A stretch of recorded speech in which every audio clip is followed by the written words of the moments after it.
एक बार मुनि नारद कैलाश पर आकर भोले के चरणों में प्रणाम करके पूछने लगे, हे महाभाग, मैं आपके श्री मुख से श्री राधा महिमा वर्णन सुनना चाहता हूँ। श्री राधा जी लक्ष्मी है या देव पत्नी है, महालक्ष्मी या महासरस्वती है, क्या वो अतरंग विद्या है या वैष्णवी प्रकृति है या कोई देव कन्या अथवा वेद कन्या है। श्री राधा महिमा सुनने के लिए मेरा मन अति व्याकुल हो रहा है। अतः आप श्री राधा महिमा सुनाकर मुझे कृतार्थ करें। मुनि नारद जी की बात सुनकर भोलेनाथ कहने लगे,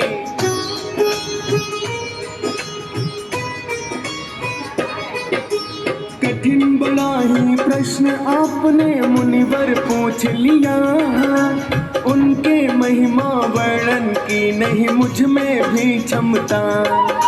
तीन लोक में ऐसा सामर्थ मुनिवर नहीं किसी ने, पूर्ण रूप से जो राधा की महिमा का वर्णन कर दे। उनकी महिमा वर्णन का सामर्थ कहाँ होगा, महालक्ष्मी से उत्तम उनके चरण कमल की शोभा।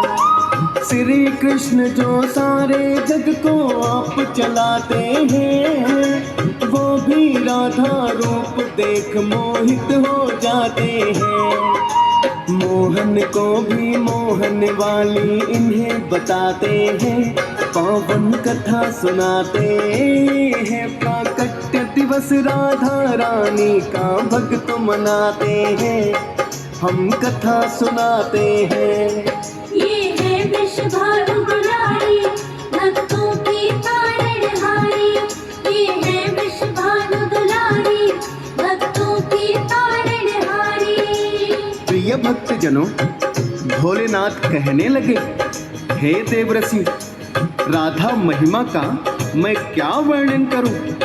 श्री राधा के रूप, लावण्य और गुण आदि का वर्णन करने में मैं खुद को भी असमर्थ पाता हूँ।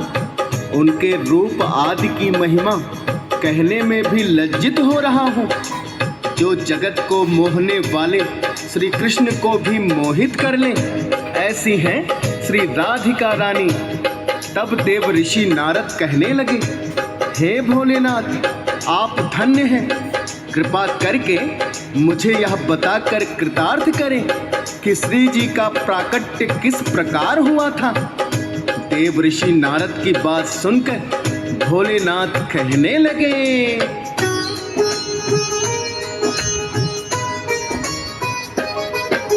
भादो मास के शुक्ल पक्ष की तिथि अष्टमी थी, प्रकट हुई थी श्री राधे, ये लीला थी उनकी। आए सरोवर में वृषभानु करने को स्नान, एक कमल के पुष्प ने खींचा फिर तो उनका ध्यान। कमल पुष्प के मध्य से निकले बड़ा अद्भुत प्रकाश, सोच रहे हैं वृषभानु ये कमल पुष्प है खास। ऐसा अद्भुत पुष्प उन्होंने अब तक ना